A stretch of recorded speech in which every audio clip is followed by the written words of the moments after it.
Bien, les invito a abrir 1 Corintios capítulo 5, en marco de la celebración de la Cena del Señor.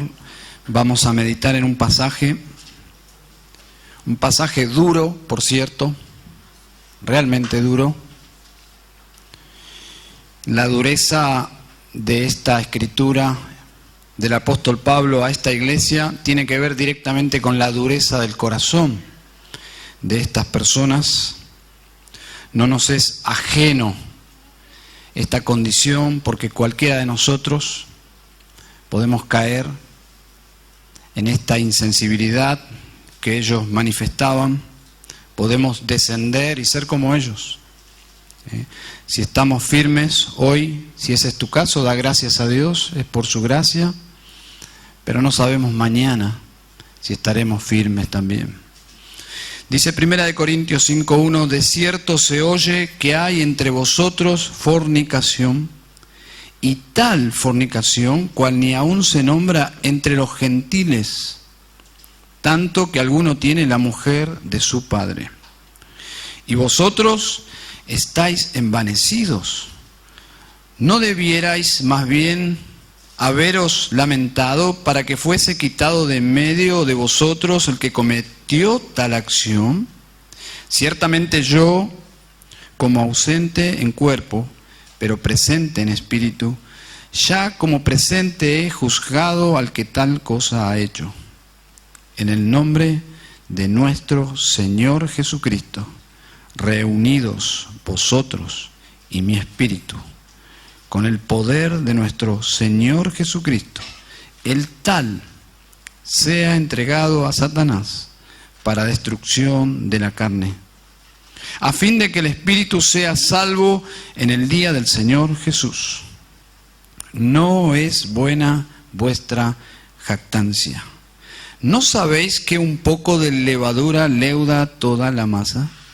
Limpiaos, pues, de la vieja levadura, para que seáis nueva masa, sin levadura como sois, porque nuestra Pascua, que es Cristo, ya fue sacrificada por nosotros. Así que celebremos la fiesta, no con la vieja levadura, ni con la levadura de malicia y de maldad, sino con panes sin levadura, de sinceridad y de verdad. Os he escrito por carta que no os juntéis con los fornicarios, no absolutamente con los fornicarios de este mundo, o con los avaros, o con los ladrones, o con los idólatras, pues en tal caso os sería necesario salir del mundo. Más bien os escribí que no os juntéis, más bien os escribí que no os juntéis con ninguno que llamándose hermano fuere fornicario, o avaro, o idólatra, o maldiciente, o borracho, o ladrón, con el tal ni aun comáis. ¿Por qué? ¿Qué razón tendría yo para juzgar a los que están fuera? ¿No juzgáis vosotros a los que están dentro? Porque a los que están fuera Dios juzgará. Quitad pues a ese perverso de entre vosotros. Como dije antes, un capítulo duro porque Pablo está amonestando muy fuertemente a la iglesia, a esta iglesia en particular. Había una actitud en la iglesia que Pablo tuvo que confrontar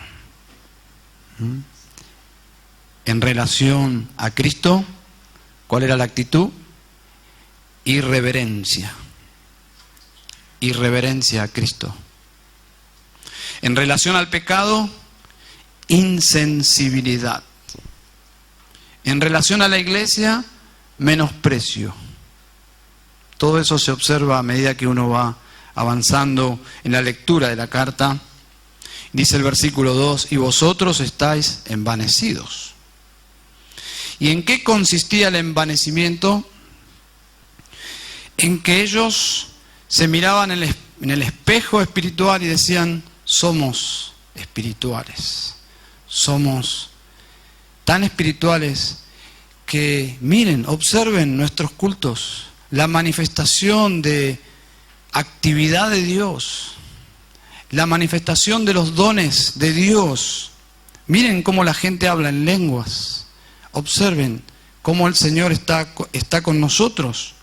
Bueno, se sentían muy espirituales, pero Pablo dice, ustedes no están viendo la realidad. Básicamente eso es estar envanecido. Cuando uno no puede ver su propia realidad. Y nos puede pasar a cualquiera de nosotros. ¿Y en qué consistía esta actitud de envanecimiento? En que no eran tan espirituales porque había un miembro de la iglesia que estaba viviendo en inmoralidad y ellos estaban ciegos y nadie había hecho nada.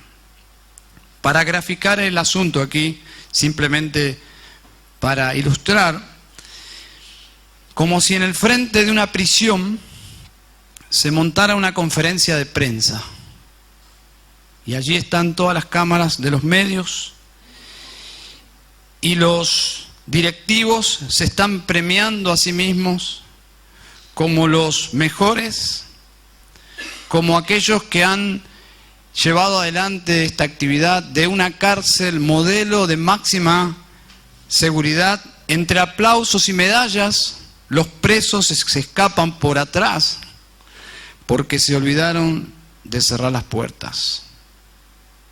Una verdadera vergüenza y una contradicción. Entre medallas y aplausos y reconocimientos, la gran contradicción. Los presos se escapan de la cárcel de máxima seguridad. Bueno, ellos se sentían súper espirituales porque en sus reuniones, como dije antes, había mucha actividad, entre comillas, pseudo espiritual, pero cuando se reunían a celebrar la cena del Señor, había un miembro en plena comunión que estaba en fornicación, dice allí, versículo 1. No era un pecado oculto, porque a veces puede existir pecado oculto, pero Pablo habla aquí de un pecado público, un pecado que ya era conocido. Dice, se oye que hay entre vosotros fornicación, se oye, es decir, ya era la voz populis de lo que estaba pasando aquí en esta iglesia. Dice, porque había un hombre allí, un tal que tenía, el verbo ahí, tiene la idea de convivencia presente, está en un tiempo presente, está teniendo, está conviviendo con la mujer de su padre. Es decir, está en concubinato con la ex mujer de su padre. Bueno, hay dos maneras de ver la condición de esta persona. Probablemente sería una persona que lo van a expulsar de la iglesia y que lo expulsan, y esa salida de la iglesia, vergonzosa por cierto, da evidencia de que no es un creyente. En muchos casos es así. Ha sucedido que iglesias expulsan de la iglesia personas que viven en pecado, normalmente no sienten que están haciendo nada malo, no se arrepienten, salen de la iglesia y viven una vida de lo más normal fuera de la iglesia, y eso sí es evidencia de que no es uno de nosotros. Y es en el lugar que quiere y debe estar, fuera de la congregación.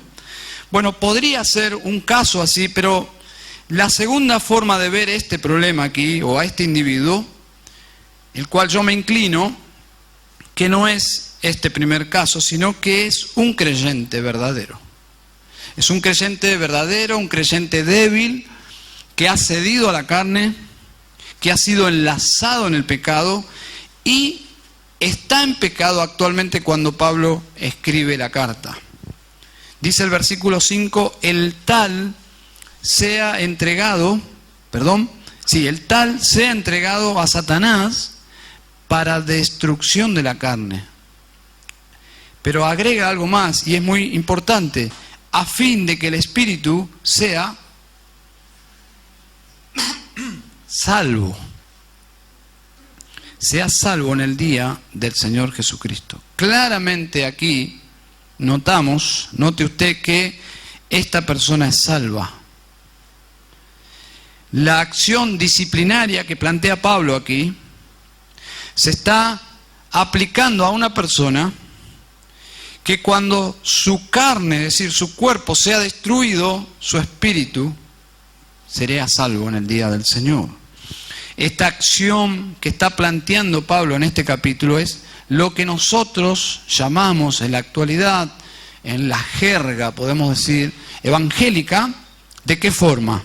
¿De qué forma le llamamos a esta acción disciplinaria? Es comulgación o es comunión, es decir, ser quitado de la comunión de la iglesia.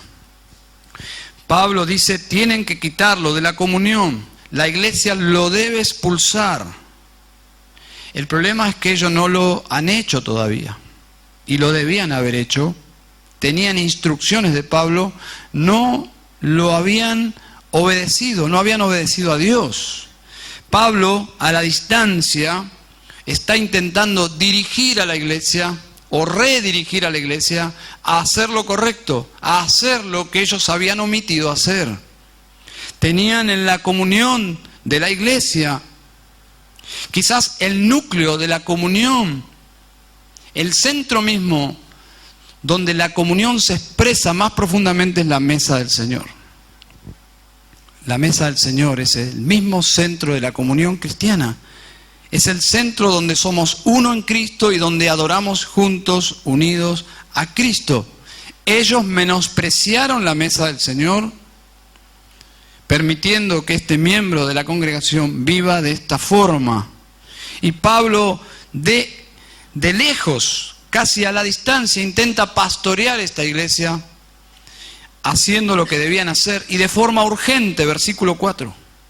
En el nombre de nuestro Señor Jesucristo, reunidos vosotros y mi espíritu, es decir, su espíritu estaba afectado por esta pasividad, con el poder de nuestro Señor Jesucristo, el tal sea entregado a Satanás para destrucción de la carne, a fin de que el espíritu sea salvo en el día del Señor Jesús.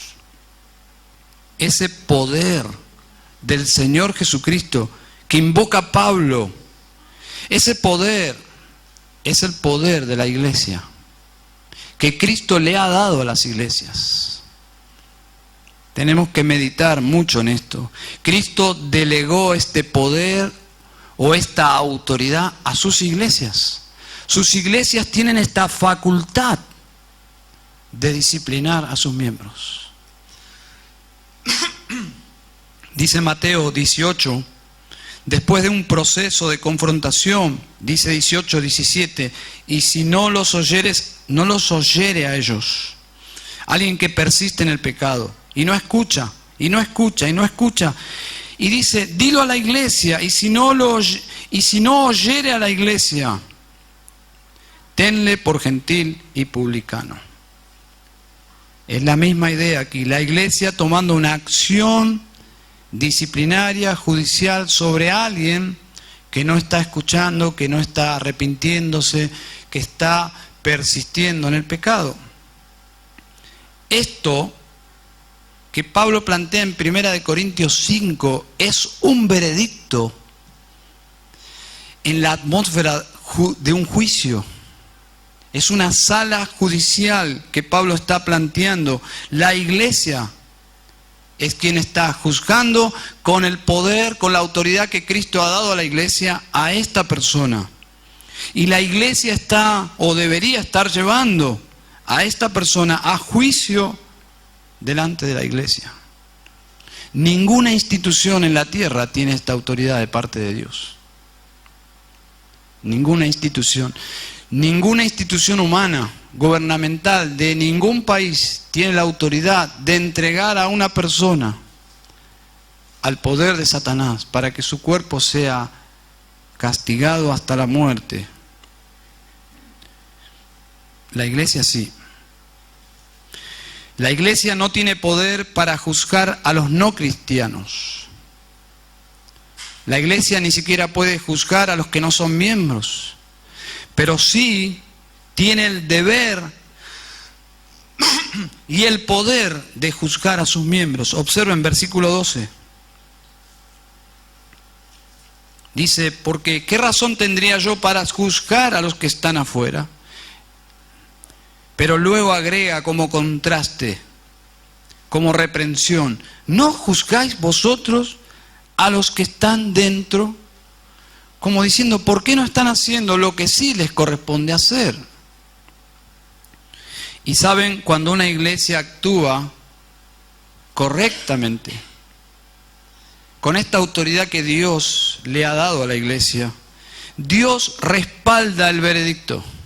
Si la iglesia hace las cosas bien, de forma bíblica, no en una forma legalista o santurrona, sino con mucho temor, con amor, y va avanzando en el proceso disciplinario, en oración, cuidando nuestras propias vidas, porque aún somos nosotros pecadores. Si la iglesia hace las cosas bien, Dios respalda el veredicto. Mateo 18:18 dice, de cierto os digo que todo lo que atéis en la tierra será atado en el cielo, y todo lo que desatéis en la tierra será desatado en el cielo. Una persona que llega al fin de este camino judicial ignora todas las alarmas y finalmente ignora la voz de la iglesia, subestimando, menospreciando a la iglesia, la autoridad que Dios ha dado a la iglesia, y dice, a mí no me importa, y la iglesia finalmente excomulga a esta persona y esta persona sigue haciendo su vida. Esa persona está atada a este veredicto judicial de esta iglesia, y esa misma atadura aquí es un reflejo, como una visión espejo de lo que está sucediendo en el cielo. El cielo ha atado una causa contra esa persona. Ese es el nivel de autoridad que tiene la iglesia. ¿Saben? Esta actitud tan pasiva hacia el pecado está siendo marcada por el apóstol. Él dice, ¿cómo puede ser que ustedes estén tan envanecidos que no pueden ver sus propias vidas? Pero también es una actitud hacia la iglesia muy ofensiva. Es menoscabar el valor que tiene la iglesia. Es despreciar la posición que tiene la iglesia en este mundo. En este mundo la iglesia es el reino de Dios en la tierra, en un sentido. Es una sede del reino de Dios en la tierra. Es el lugar donde los que adoran a Dios, cuyos corazones están bajo la autoridad de Dios, se reúnen para adorarle. No hay otro lugar en la tierra donde las personas que están bajo el reino de Dios se reúnan juntas. Él es la iglesia. Cuando la iglesia desestima disciplinar a sus miembros, en un sentido subestima a Cristo, subestima a la iglesia y subestima la palabra de Dios. La iglesia no estaba juzgando el pecado. La esposa de Cristo era agredida y nadie sentía dolor ni indignación. Pablo ama a la iglesia y siente en su espíritu una indignación de que ellos permitían este estilo de vida dentro de la iglesia. Pablo indignado, pero una indignación santa, se ve en este capítulo y en otros capítulos de esta carta. ¿Saben? Pensando en esto, en lo que plantea Pablo aquí, es difícil digerir en este mundo moderno, posmoderno, una cultura humanista, una forma de vivir antropocéntrica, el hombre en el centro de todo. Es muy difícil digerir una actividad así, expulsar a una persona de la membresía de una iglesia. En un tiempo donde la tolerancia hacia los estilos de vida son ilimitados. Cualquiera puede vivir como quiera en su vida privada. La iglesia no tiene ningún derecho de inmiscuirse en la vida privada de sus miembros, pero la realidad que eso no viene de la palabra de Dios. Es muy mal visto una acción como la que plantea Pablo aquí en nuestro mundo moderno.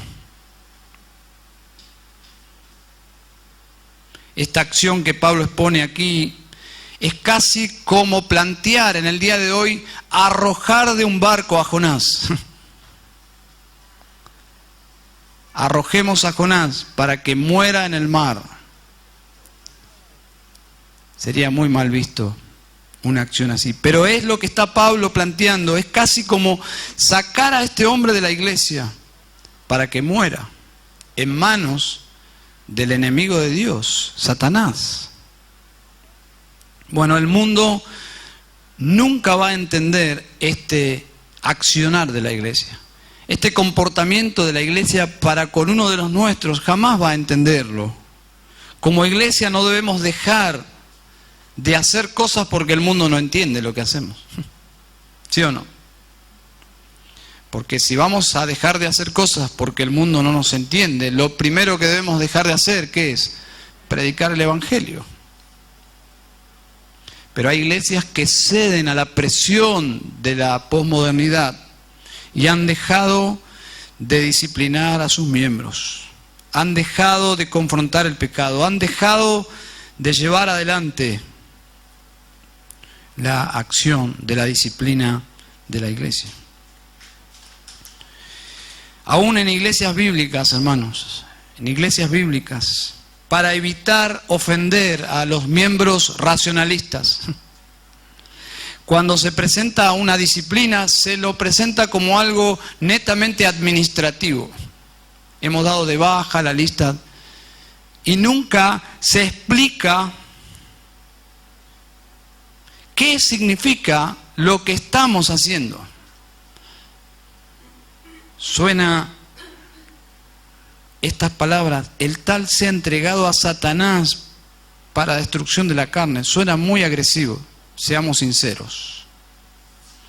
Yo diría casi esotérico suena esto, mitológico. Que esa persona sea arrojada al mundo, al dominio del diablo, para ser sentenciado a muerte en manos de este ser que ni siquiera vemos, y algunos hasta dudan de que exista. Bueno, Pablo lo presenta como un ser real, presenta la disciplina como un acto real de parte de la iglesia de sacar a este miembro a las tinieblas de afuera de este mundo, en el poder donde reina Satanás, y que allí permanezca hasta que se arrepienta y regrese. Pero si él quiere vivir como el mundo vive, dentro de la comunión de la iglesia no lo puede permitir. Debe hacer algo. Suena algo así como una inquisición romana, ¿no? Pero saben, este acto es 100% bíblico. Este acto es un acto bíblico, es un acto positivo en su triple aplicación. En las tres dimensiones que plantea Pablo aquí, este acto de disciplina es positivo, es bíblico, es de Dios. Para la iglesia, capítulo 5, versículo 6, para la iglesia, porque un poco de levadura leuda toda la masa. Primera razón. Si permitimos el pecado en la iglesia, Pablo dice, un poco de levadura leuda toda la masa. Si permitimos que alguien se acomode viviendo en este estilo de vida entre nosotros, sin sentirse incómodo y ser aceptado en plena comunión, ¿saben? Esto es un antecedente, esto es como levadura que avanza, pronto va a terminar leudando toda la masa. En un sentido, podríamos hacer un paralelo con un dicho popular argentino. Una manzana podrida pudrirá todo el cajón. No porque la manzana en sí, en su naturaleza es mala, sino porque esa manzana contiene un poder corruptor al resto de las manzanas. Es casi la misma idea de este dicho judío. Un poco de levadura leuda toda la masa. Para la iglesia es una bendición. Para la persona que la iglesia está expulsando para que viva como quiere, como ha elegido vivir en pecado, para esa persona es una bendición también.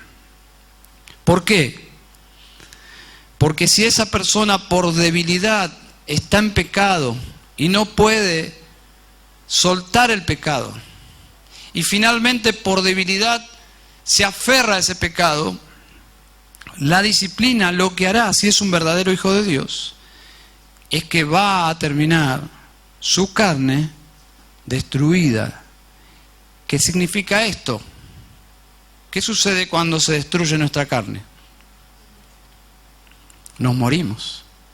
Nos morimos. Esta carne contiene la vida. Si esto se deteriora, la vida no tiene contención y nos morimos. Lo que está Pablo diciendo es, para que su carne sea destruida, es que muera, pero es una bendición morir para un creyente. ¿Nunca has orado así, luchando con un pecado? Oh Señor, yo prefiero morir antes que seguir luchando con esto.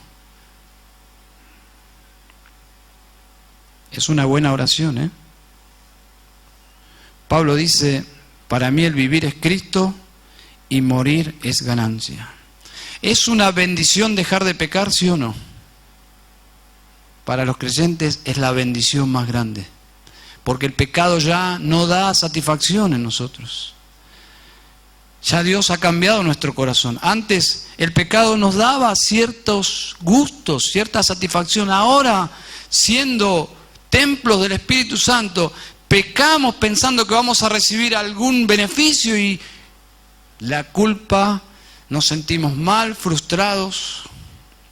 Y cuando un creyente se enreda en una vida pecaminosa, la liberación de esa actividad pecaminosa es una bendición, aun si deja de pecar por ser muerto. Un verdadero creyente prefiere, y piensen en lo que voy a decir, un verdadero creyente, si tiene que elegir entre vivir ofendiendo a Dios en pecado, enredado en los negocios de esta vida, y que Dios se lo lleve, ¿qué elige? ¿Dónde firmo yo? Firmo ya delante del Señor. Todos los cristianos haríamos lo mismo, porque sabemos la gravedad que es pecar, pero no es lo que vemos en la iglesia de los Corintios. No vemos que estaban viendo el pecado así, estaban tolerando el pecado. Para la iglesia es una bendición, para el excomulgado es una bendición, y en tercer lugar, para el mundo es una bendición. Si la iglesia tolera el pecado, entonces el mundo no puede tomar en serio el mensaje de la iglesia. No puede tomar en serio el mensaje de la iglesia. Si la iglesia permite el pecado, bueno, la iglesia pasa a ser un motivo de burla. ¿No has escuchado nunca decir, no me hables de Dios? Mi primo, mi tío, mi vecino, van a la iglesia y son peores que yo. Yo lo he escuchado muchas veces. Para el mundo, que una iglesia le ponga un stop al pecado, discipline a sus miembros que quieren vivir en inmoralidad, es una bendición, porque el mundo dice, esta iglesia es seria. Y a propósito, nuestra congregación es etiquetada como una iglesia muy legalista. Porque en este mundo, ser duro con el pecado, o podríamos decir, ser santos hacia el pecado, es considerado ser muy legalista. En el ambiente evangélico hoy, donde inclusive se plantean discotecas dentro de la iglesia, créame, donde se permite que las parejas de jóvenes tengan sexo antes del matrimonio y todos miran hacia otro lado, porque si marcamos este pecado, nuestros jóvenes se van. En estos días donde los pastores cambian de pastoras, dejan su esposa, se casan con otra, la convierten, todo es aceptado, continúan predicando.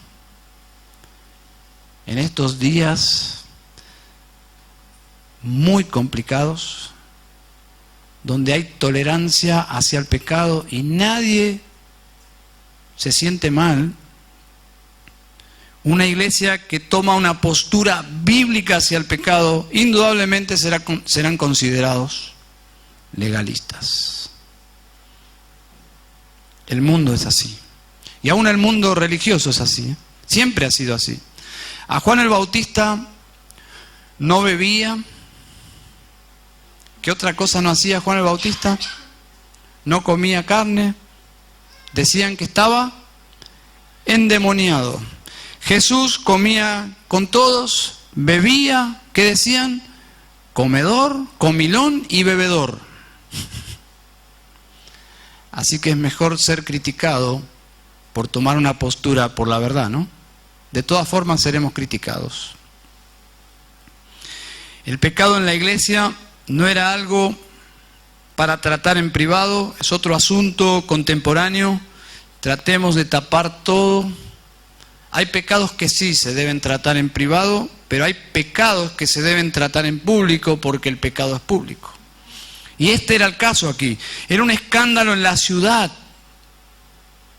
Porque dice, ni aún se oye entre los gentiles. Es decir, aún la gente de la ciudad que no era cristiana decían, wow, mirá lo que están haciendo esta gente. Era un escándalo en la ciudad y en el cielo. Y saben, la iglesia ni siquiera se ponía colorada. Y Pablo dice, ustedes están mal. La ley decía, la ley de los hebreos, decía que para celebrar la Pascua no podían comer pan con levadura. Es decir, una familia judía en el día de hoy, cuando va a celebrar la Pascua, se cerciora de que ese pan no tenga levadura. Y a propósito, este pan no tiene levadura tampoco.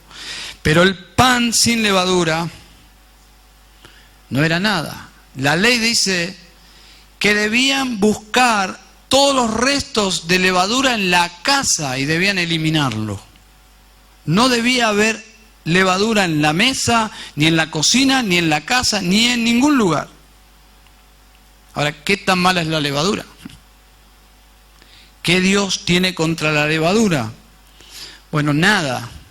Simplemente que la levadura representa algo. La levadura no tiene ningún poder pecaminoso, pero representa el poder del pecado. El pecado siempre va por más. Es el poder corruptor que tiene el pecado. Es por eso que Dios eligió ilustrarlo con la levadura. Pablo les amonesta usando este marco de la cena del Señor como el escenario, donde ellos estaban llevando a cabo este lamentable acto de pecado. Habían llenado la celebración de la cena del Señor de levadura.